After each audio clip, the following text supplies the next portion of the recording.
Do you like good stories with a good ending? Like hell. What is a stupid question, huh? Of course you do. But what if I'm going to tell you that you are a dirty liar? That you never wanted something to end, like all people nowadays. Like those never-ending free-to-play loot-box pay transaction games that people keep donating over and over again. Huh, I don't have enough fingers to count. Wait, don't have any fingers. Like I said, I cannot count how many times good games like Rune Slayer got developed and released to the public. Then, at some point in time, they get abandoned by their own creators, without the proper support or ending for the game. And I mean, we almost got nearly bad ending at this point. But, at this time, in this very moment, the patience of the community got pushed to its limit. The bad page of history got ripped off with blood and screams, and this was done by countless letters, words and pages of complaints that players wrote, and the last straw for the changes was the official Discord server for Rune Slayer that got raided.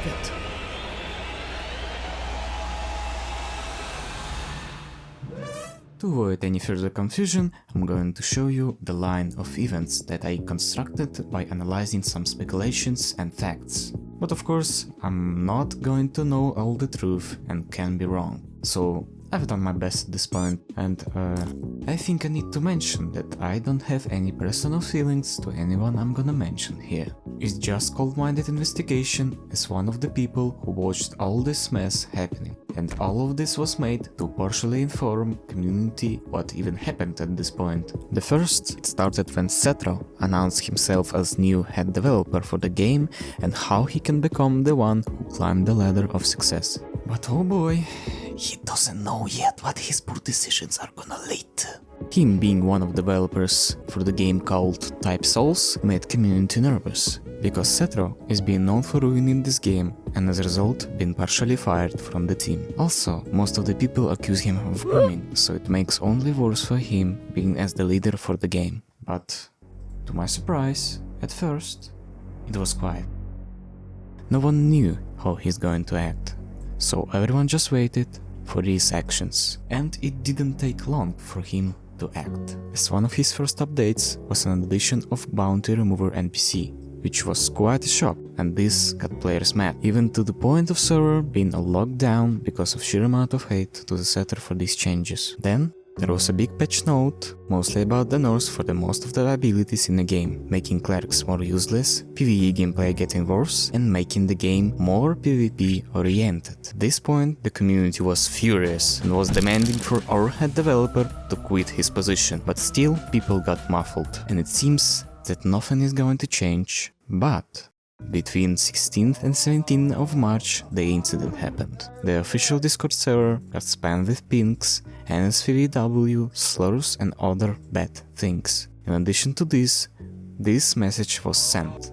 A group of people named Mambo34, Raguza, Archmage and Kata convinced someone within the server administration team to add a bot that this group of individuals had designed to run the server. This bot spammed this message in the main channel and gave everyone permission to make their own channels. And pissed off community was given a chance to release a little bit of anger that has accumulated over the past few days. In that time, a moderation team got caught up with the pace and messaged to the owner of the server, so he could delete a bot and all permissions from the Discord moderation team to avoid any further damage. Few hours later, a head developer announces that he spoke with the perpetrators and that they would leave the server in peace. In that same time, Setro announces that he will leave the lead dev position of the game, but doesn't tell that he's just going to be devoted to the head tester to avoid any further hatred, and he still will have access to the game. Well, I guess that's it. Everyone cheered, everyone was happy, and the game was saved by Kata. Or is it? The one thing still didn't change. Setro is still in the development team, and Kata is not a hero in this story. This was a pre-made plan to disrupt and destroy the game's community. If this group of people cared about anyone in this game, they would not make a fake game passes to admin panel for the game. They would not lie that they had full access to the game, which they did not have. So this was an only a selfish attack and use of existing problem of the game. And Cetro was used as an excuse to make bad things. Not only that, but they mentioned YouTuber named Agamatsu and was told that he was a part of this. This was probably made to distract attention from the fact that they didn't do the most honorable and gracious thing by scamming people of the community for the money. And I would like to tell you that there is no heroes in this story and you should make your own decisions who's right and who's wrong. No one was caring enough to listen to each other and this was a result of it. Now, because of this, developers needs to work in full lock-in mode so everyone would forget what happened with the game. As of now, everything stabilized and everyone is slowly forgetting the incident that happened. Devs are making their best to make the game as good as they could, and they finally made a suggestion system that easy to apply and moderate. And also, they are making polls! Yay!